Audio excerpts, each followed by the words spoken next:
So here's Rebecca Parker. Rebecca, I picked up on your question as a teenager of the wrestling with why would you play the cello in a suffering, unjust world? You had a lot of good exposure to Alfred North Whitehead at the University of Puget Sound.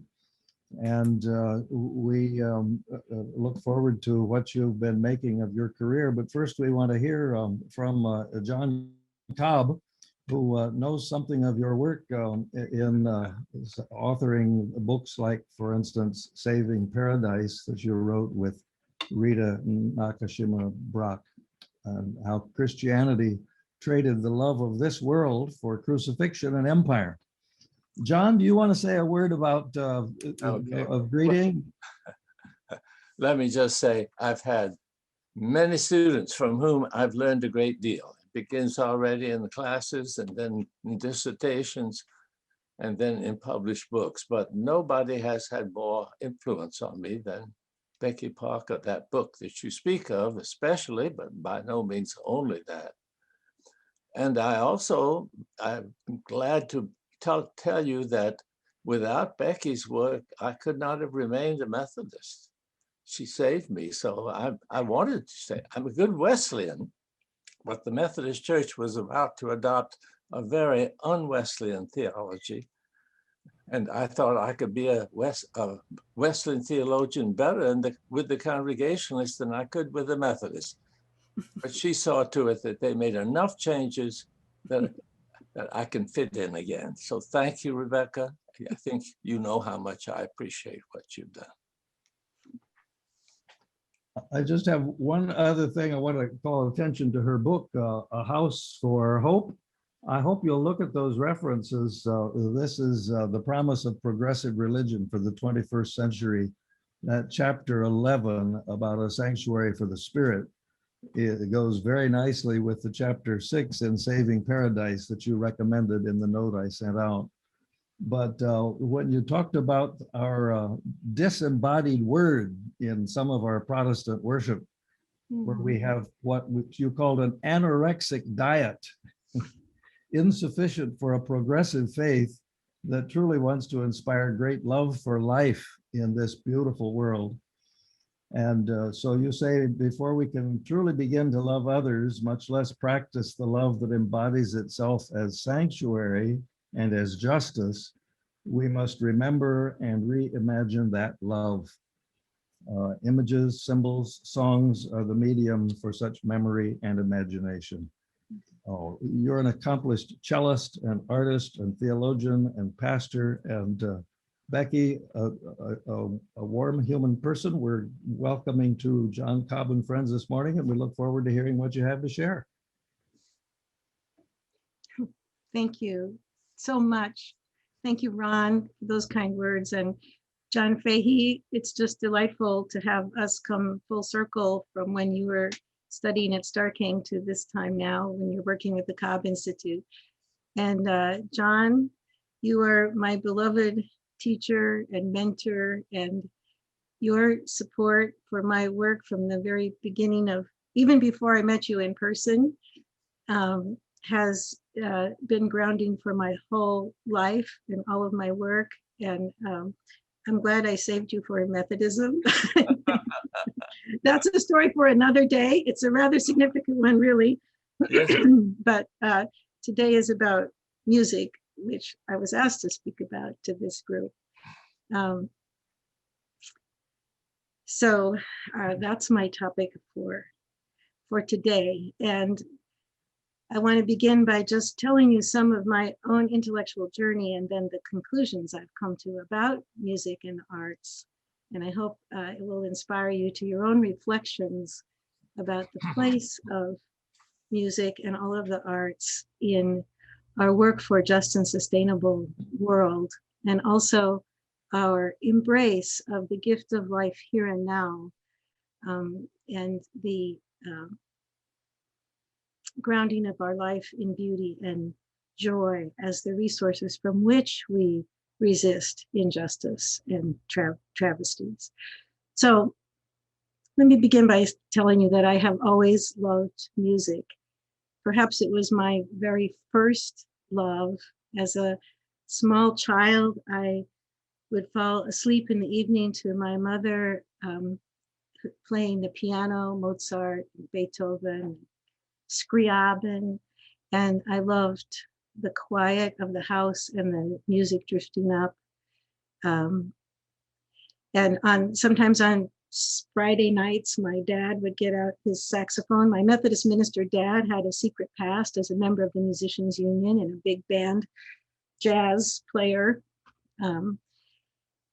Even before I learned to read, hardly before I learned to speak much, my mother began to teach me to play the piano. And I learned to read music before I learned to read words. And that fact stays with me. Music is before words. It's deeper than words, goes beyond words.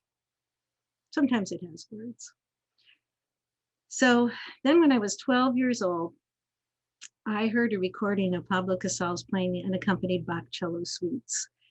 And I had already started to cello at school music. I wasn't very enthusiastic about it, but it got me out of class to go to music class. So that was kind of cool. But when I heard Casals playing the unaccompanied suites of Bach, I was completely captivated by how beautiful it was. I didn't think I'd ever heard anything so wonderful. And I formed a desire that if I did nothing else with my life, I wanted to learn to play that music. So I became a very devoted cello student, and I entered the University of Puget Sound originally as a cello performance major. I spent all my time practicing and playing. Music was my delight. And I wanted to give my life to music, but I also was deeply formed by our social gospel Methodist family. I came from a family of ministers, progressive ministers, anti-racist activists, and I was deeply troubled by how much was wrong in the world. The white supremacy and racism, sexism, the ecological crisis, the economic injustice of capitalism, heteropatriarchy, all of these things were suppressing people's lives and threatening communities. And in our Christian community, the purpose of Christian life was to bring a measure of mercy and justice to a suffering world. And we were taught as young people to find our calling, find our vocation for how we could participate in caring for and healing the world and countering injustice and oppression. So I had a dilemma, because what I loved was music, and what I felt called to was to help alleviate the suffering and unjust world. And I could not see how these two things fit together, because music, after all, seemed like a superfluous decoration in life, an extra, like dessert, like your second or third dessert, not just the core meal of life. And especially classical music, which I was engaged with at that time, seemed like it was a bauble of the wealthy class. And so all of these things were in conflict with my sense of what it is to be a person of faith and engage in a suffering world. So I formulated for myself what I called a thought project. I was a teenager, and my thought project was to answer the question that Ron shared with you before today. And the way I formulated it to myself is a life devoted to music justifiable in a world of suffering and injustice? And to me, this was a burning question. And I wasn't satisfied with simple answers like, at the rally for open housing, we got our energy together by singing. I know that's true. But that was, to me, that was that was not enough of an answer. It was a very deep question. So, how do you do justice, love mercy, and walk humbly with God if what you're doing with your life is practicing the cello? So enter Whitehead and John Cobb, process thought. I had actually first been introduced to Whitehead's thought by my father, Methodist minister father, who had been a student of Suzanne Langer and had studied Whitehead with Langer. So Whitehead was on my father's bookshelves, and I read Aims of Education before I went to college, determined to claim an education for myself, and ask my own questions and seek the answers I was working on. But at the University of Puget Sound, Dick Overman was teaching, and Dick was a student of John Cobb's, an early student, been a medical doctor. And Overman introduced the religion students at the University of Puget Sound. So I was taking religion classes while practicing the cello to Whitehead's thought. And with Overman, I read Processing Reality for the first time in a little seminar with a handful of us. And I have to say that my response to Whitehead was not unlike my response to Pablo Casal's playing the Bach cello suites. It made me ecstatic. I can remember jumping out of bed in the morning because I couldn't wait to read some more pages of Whitehead. Now, I can't say I understood everything. I think I first responded to Whitehead's language as if it was poetry. And I grasped the feeling of Whitehead's thought before I began to fully understand all the concepts and how everything related together. And of course, at the same time I was introduced to Whitehead, I was introduced to John Cobb's work. And I'll say a little bit more about that in a minute. But I want to share what I responded to in Whitehead. And others of you have read Whitehead and been moved by Whitehead. And, so I just want to share what, for me, that ecstatic response was, first of all, the way that Whitehead spoke of feeling. Feeling was not emotion. It was not the same as experience, but it was, feeling was at the heart of existence, of reality. And the way he spoke of feeling suggested a depth of connectivity, a feeling as a depth of connectivity to all of life that was more than conscious awareness, a fullness of connectivity. I grasped that. And then I was also moved by the way Whitehead countered the mind-body split of so much of Western philosophy, the dualism of spirit, flesh, of word and body, of physical and mental, whichever way, all those dualisms, and instead had conceptualized the nature of reality as inextricably joining the physical and the material and the mental always. So the mental and the physical pole, the unity, you could not take apart mind and body, spirit and flesh. And this was a story for another time, but the significance of that for a young woman who had already experienced some of the violations of sexism that tend to fragment a person's soul and tear mind from body, to break or fragment us. That's one of the ways oppression or injustice works in any form of injustice, fractures us.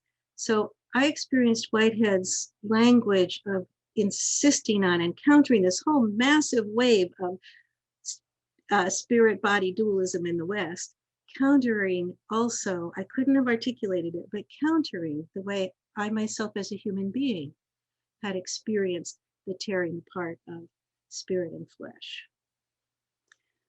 Then I also was moved, of course, by the non-substantial nature of reality, as Whitehead spoke about it, and its relational quality and its multifarious ever-changingness.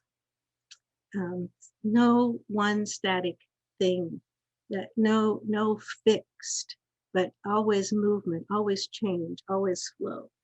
Then I was also moved by the way in which for Whitehead, value or valuation was intrinsic to the process of being and becoming. So that values also were not something separate from the fullness of existence or the world, but were intrinsic to being itself. I was troubled by the way in which in postmodernity, value is just bestowed upon things, which overinflates the narcissistic power of the perceiver or the valuer. I would say now I see that overinflating the power of the interpreter or the perceiver to bestow value on things as integral to systems like white supremacy, which over empower the white gaze, for example. I couldn't have articulated all that then, but the value intrinsic in everything calls forth a different ethic. You don't just take responsibility for how you see things or how you interpret things or how you respond to the world. You have to take responsibility for being able to receive the value that is present and respond to it. And the value that's intrinsic in another person, in the rocks, in as John would say, the animals and the birds, in the earth itself. It requires a responsive ethic, not a projective one. And then, of course, most of all, I was moved by the way in which, for Whitehead, the process of existence itself, of being, becoming, was an aesthetic process. There was my clue, my cue and my clue. Aesthetic process, the bringing of things together into a unity of feeling, the holding together of contrasts into a concrescence, into a moment of wholeness, of integration, and then the passing away of that into the past and the beginning of a new moment. Aesthetic process is, in Whitehead's view, the process of reality. So for me as a musician trying to ask, is music justified? The first thing that I found there was, the aesthetic process is integral to reality itself, to being and becoming. It's not superfluous. It's not a bauble on top. It is in the depths of everything that exists by artistry. And God is the artist immanent within all the artistry, the poet of the world, as Whitehead says. And God's artistry is what informs the possibilities of this world. So just one quote from Whitehead that puts this together in a beautiful way. This is from Religion. The metaphysical doctrine expounded here finds the foundation of the world in aesthetic experience. All order is therefore aesthetic order, and the moral order is merely certain aspects of the aesthetic order. And the aesthetic order is derived from the immanence of God. So while I was being moved and processing all of this, that helped me see music making as right at the heart of existence itself. I was also reading, John, your book, The Structure of Christian Existence. And I would be interested in how you see that work of yours now. You've written and published so many things, but the way it mattered to me as a young musician and budding theologian and minister was the notion that there are different possibilities of how to be, of ways of being human. And you survey them in that book, and you call them structures of existence. Others of you could read that if you'd like. But that notion that there are ways, multiple ways of being human, that whole cultures or religious traditions or moments in um, in history or social cultural zones shape ways of being human, captured my imagination. And the link that I made was that it seemed to me that musical styles, say Baroque music or jazz, that these different musical styles and traditions offered possibilities of ways of being, that music itself was an analog for the soul's ways of being, and that so that what music did was shape the soul, put it that way. And at this, I partly put that together in that way because I read Augustine's essay on music. It's not one of Augustine's most famous essays, but I loved it because what Augustine does in his essay, his treatise on music, is he makes a connection between music and the soul. And he talks about different patterns of rhythm, and he puts them out like poetic rhythms, like da da da da da, or da da da da da. He outlines them, and then he makes the argument that different patterns of rhythm establish different states of the soul, and that when you're experiencing the music, you are your soul is conformed to the music. And then he further makes the argument that some states of the soul are healthy or life-giving, and some states are dangerous. So, for example, the music of war that inspires people to violence makes violent souls, in Augustine's view, and should be played very carefully, or maybe not at all. And then other kinds of music could bring the soul to a state of peace or a state of joy.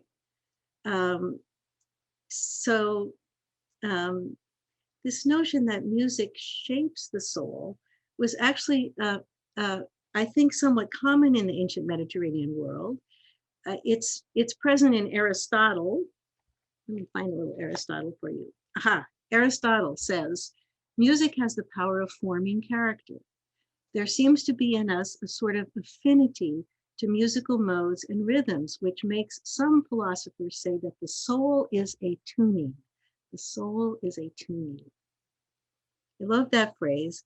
And that phrase, the soul is a tuning, is actually the argument made by, I think it's Simmias, who's countering Socrates when Socrates is facing death and is having the dialogue.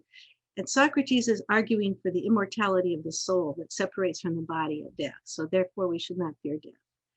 And Simmias counters this notion of the separation of soul and body by introducing the image of the lyre with its strings.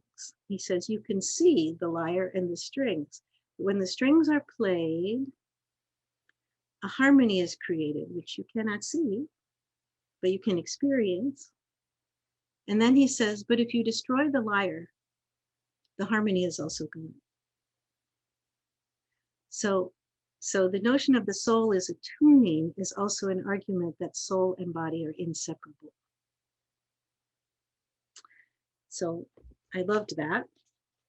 So this notion that music can establish a state in the soul evolves throughout Western musical traditions to, for example, Bach, J.S. Bach. At the time that Bach was writing music, we have the books in his library to study. And among Bach's books were a number of books about the relationship between music and the body.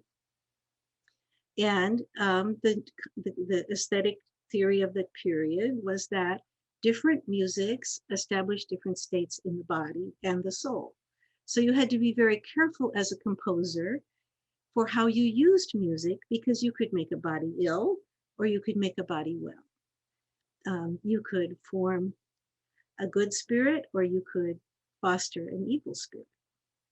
So one of the reasons in Bach's music, every piece of music has only kind of one mood. If you ever listen, it's not like Mozart that goes contrasts something lyrical and then something heavy, and then weaves all that together. That's Mozart's aesthetic.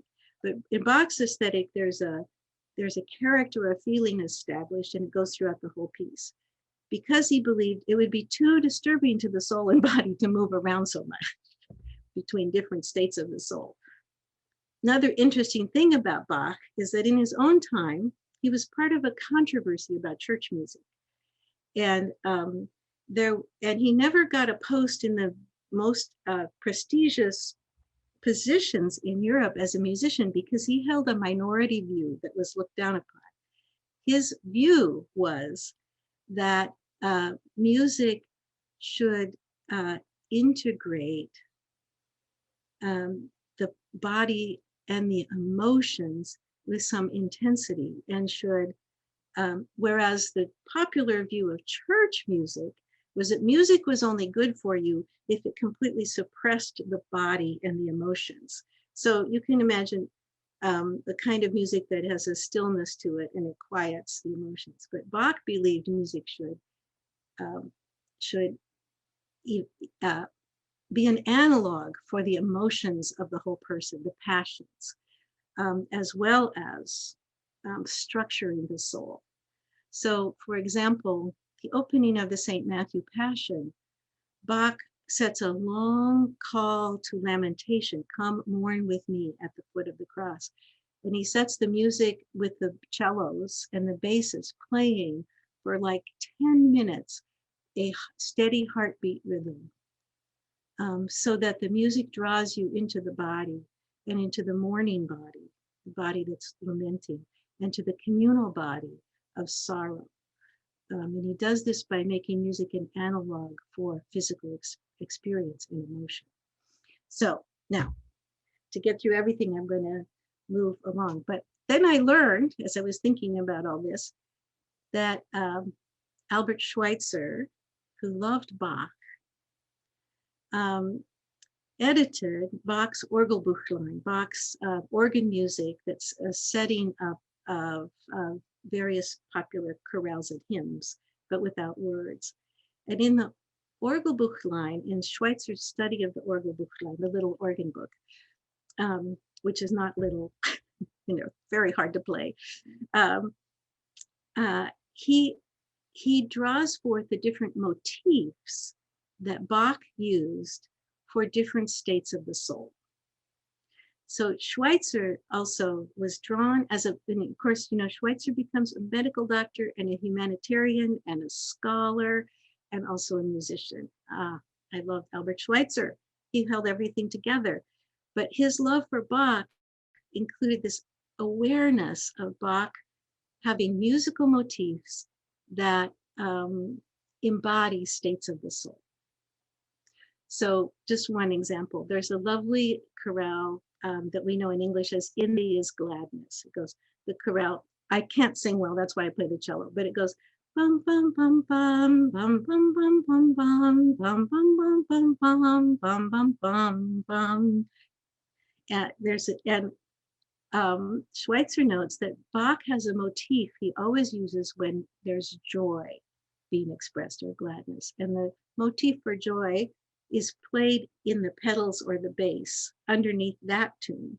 And the motif of joy is bum bum ba da dee dee dee bum bum ba da dee dee dee.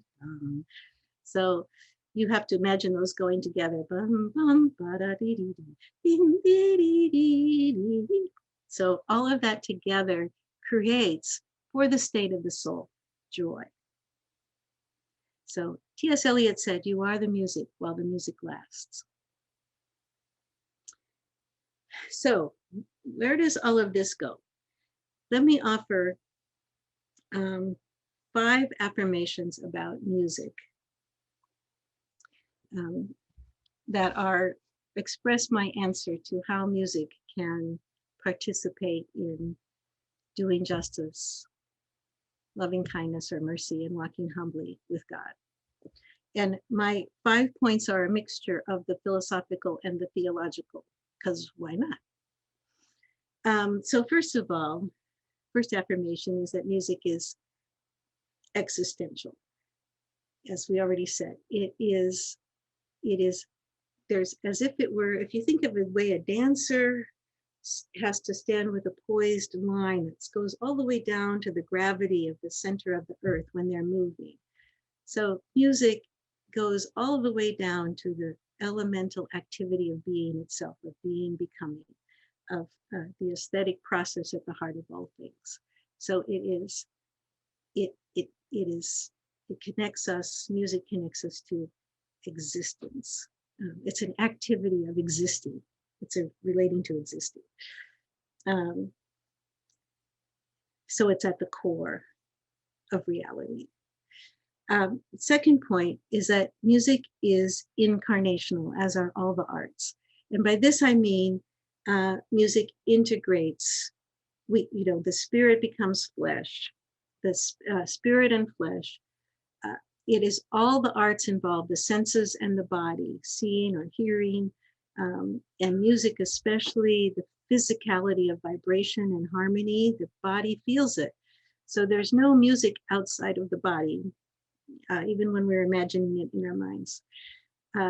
So music and all the arts are an analog or an analogy that, of the incarnation, of non-dualism, of the unity of spirit and flesh, the flesh and spirit.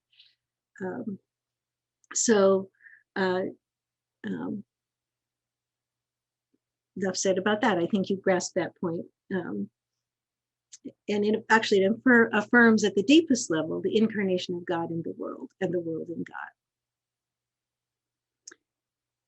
And thirdly, I would say music is propositional in Whitehead's sense of a proposition.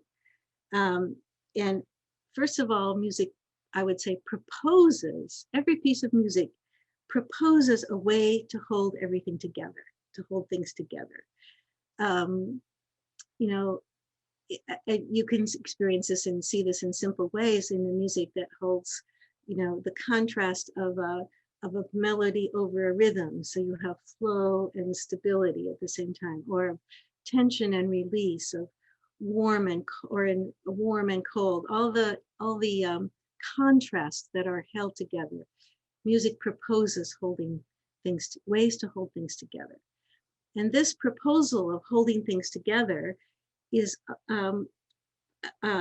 significant also because music proposes multiple ways of holding everything together. Every piece of music is a different proposal for how to hold things together, and even of what things are being held together.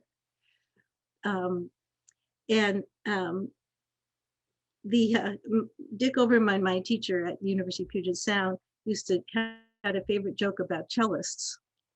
That he liked to tell, especially to me.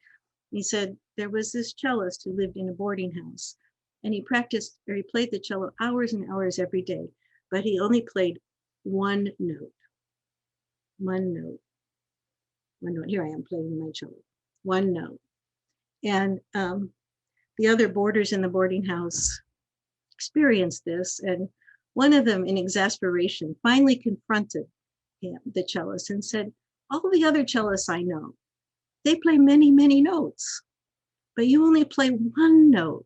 Why do you only play one note?" And the cellist said, "All those other cellists, they're looking for the note, but I have found it." Now, the reality is, music tells us there is no one note. There is no only one way of holding everything together. There is not only one way of being a soul who is alive and responsive to the world. There are multiple ways, multifarious ways. And every piece passes away and can be played again. But the multifariousness is what remains. As I've studied about ancient theories of beauty, this multifariousness helped me understand the argument that Paul makes in Corinthians for the resurrection. In Corinthians 15, Paul says there are many, many kinds of beauty, many kinds of doxa, many kinds of bodies. And different things have different beauties. There's one beauty of the stars and another beauty of the moon. And there are multiple bodies, and all the bodies have different beauties. And then he says, and so it is with the resurrection. The body is sown as a seed and it rises as another body. The changing of bodies, the changing of forms, Paul argues, is evidence of the resurrection. That is evidence of the ongoing creativity, life-giving power of God. So music and the arts, in their multifarious propositions of ways of holding everything together, are a witness to the resurrection.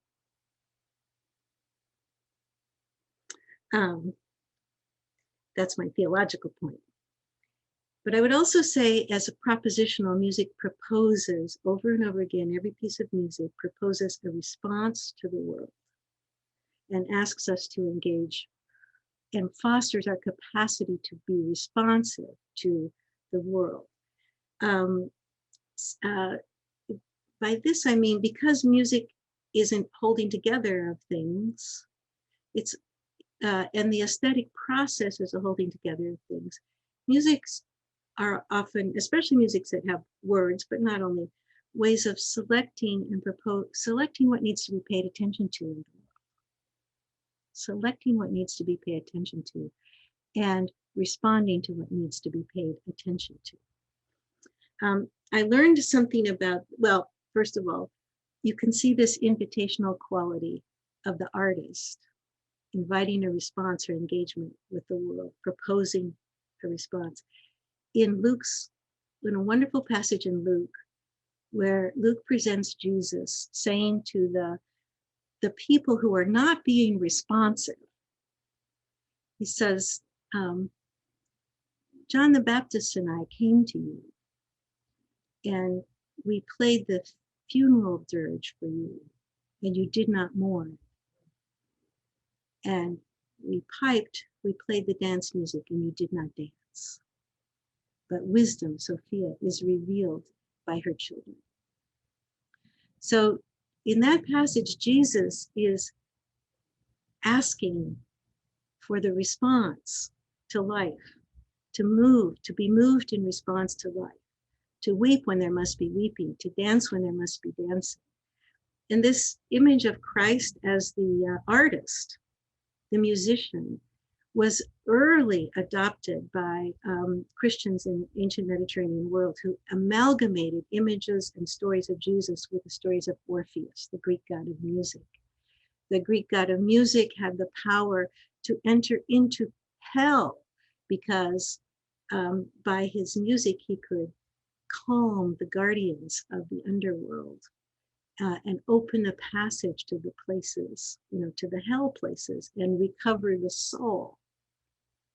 So the first images of Jesus with a shepherd with a lamb on his shoulders that we see, those were copied from how Orpheus was presented.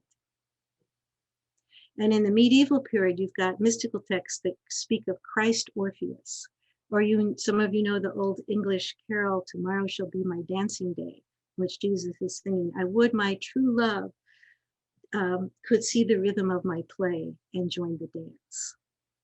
So this invitation, and I think in our most ordinary experience, music functions this way in our lives. It calls us to be with what is going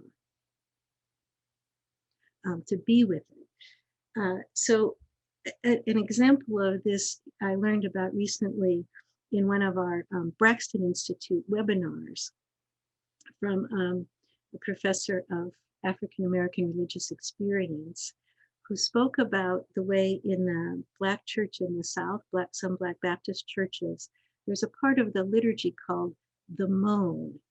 And when you get to that part of the service, it's an open space for the congregants to express their lamentation through moaning or sighing or humming without words, a collective music of lamentation, as a part of the life of the, as a part of the moment of the gathered community at worship, responding to and giving voice to the reality of life. Another way I learned about this is I've had the opportunity to study Moroccan Sufi music with Sheikh Yassir Shadli, who taught me, gave me the information that in Moroccan Sufi music, the songs are all passed on by oral tradition. You memorize them. They're not written down, but they're organized by colors. So they're the songs of the black, songs of the red, songs of the yellow, and each of the colors relates to a spirit and a state of the soul. And when you play music as a musician, you offer medicine to those who are listening based on your diagnosis of which color, which music is needed. So there's a music that will open the heart of a grieving person. There's music that will heighten the joy of a happy person. There's music that will ask you to feel and stay with the complexity of things. So the musician's job is to be is to minister to the soul. And in Moroccan Sufi traditions, this is very literally practiced in communities of musicians working to heal the community. So 2 more quick points, and then let me just say, on the power of music to heal, there's all sorts of new research and study in neuroscience and in music therapy. You can Google music and music therapy, and you can learn all about marvelous things they're discovering that Bach and Aristotle seem to have known, and Augustine. Music affects the body, it affects the brain, it affects the heart rate, it can lower blood pressure, it can increase serotonin, it can help people with Parkinson's, it improves memory, all these things of the way music helps the body. So 2 more final points. Music is ecclesiological, that is, it forms people together into communities. And we know this. And one of the things we know, we're learning about trauma and recovery from trauma is that people who've been morally injured or traumatized, one of the things that helps most with healing is participating in a collective process of art making, of theater, of dance, of drumming, of music. Music forms salvific communities of human connectivity. And the final thing I'll say is that music is eschatological. This is Whitehead's most interesting point about music. And I memorized this quote, and I have not been able to find again where he says it, but I'm sure I'm remembering it correctly, that Whitehead said, "It is the business of art." I'm sorry, I have tree branches falling on me. "It is the business of art to render the day of judgment a success now." It is the business of art to render the day of judgment a success now. And by this, I understand him to mean that while the music is lasting, it takes the soul to a place of integration and wholeness. And that's eschatological fulfillment in that, for that moment. Think, for example, of Messiaen writing the Quartet for End of Time in the concentration camp, and how the music of the Quartet for the End of Time was performed in the grounds of the concentration camp, with the people, the prisoners, standing and listening to this exquisite music. And in that moment, that was an eschatological moment. In that moment, it is all true. The concentration camp is true. The bare feet on the cold ground is true. The hunger is true of the people. The oppression and suppression of being in captivity, the uncertainty of the future is true. And also the sound of the cello over the piano, invoking the eternal beauty of Christ is true. And it's all happening. It's all happening. Or think of the Cellist of Sarajevo, if you know that story, who, when Sarajevo was bombed out and there's so much terror and death happening, and this cellist from the Sarajevo Symphony put on his concert garb and took his cello out into the middle of the bombed out city square and began to play. And he played day after day after day. And while he's playing, the war is true, the suffering is true, the peace is true, the beauty is true, the music is there. During this pandemic, Yo-Yo Ma has been sponsoring a project online called Songs of Comfort. It's bringing musicians together all over the world to perform together in all sorts of genres, and then posting these free online. You can listen anytime in the midst of all the struggles we have right now to the Songs of Comfort from Yo-Yo Ma. So it's taken me a while to say all these things, and so I'm going to stop. But I'm going to invite Richard to play for you. We sent this out to you in advance, but I'd like to listen to it. A little composite piece called Letter in Return, which is a poem was written by my friend Lynn Unger, who during the pandemic started writing a poem a day and posting them online. Wonderful poems. And she and I decided we would make a recording of her poem with me improvising cello music behind it, or with it, to go along with the poem. So I'm playing the cello, Lynn is reading the poem, and then she put it together with some images. And this was meant just as a gift, a proposal to people in the midst of the pandemic for how to be with what is going on now. So let's hear that, and then we'll have a little time for conversation, I hope. A letter in return. And how do you live? And what are your fears during this crisis? What a question to surface after midnight from across the world. In your country, is it the time of day to wrestle all the existential and daily dreads until, like Jacob and the vicious angel, they concede to bless us? I am afraid that people I love will die. I am afraid that my child is inheriting a world so much harsher than what she deserves. I am afraid that desperate times call for desperate measures, and I am not quite desperate enough. Should I go on? I'm afraid that people have wandered away from the very idea of truth. I am afraid we have unlearned how to speak and how to listen.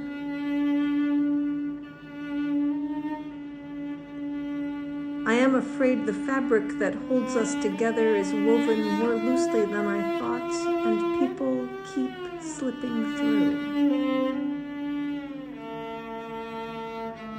And how do you live? With grief? With fear? With laughter? With boredom? With glee? With contentment? With fury? With hope? With the firm conviction that no thing cancels any other thing out. Death does not cancel life. Grief does not cancel joy. Fear does not cancel conviction, nor any of those statements in reverse. Make your heart a bowl that is large enough to hold it all. Imagine that you are the potter. Stretch the clay. Cherish the turning wheel. Accept that the bowl is never going to be done.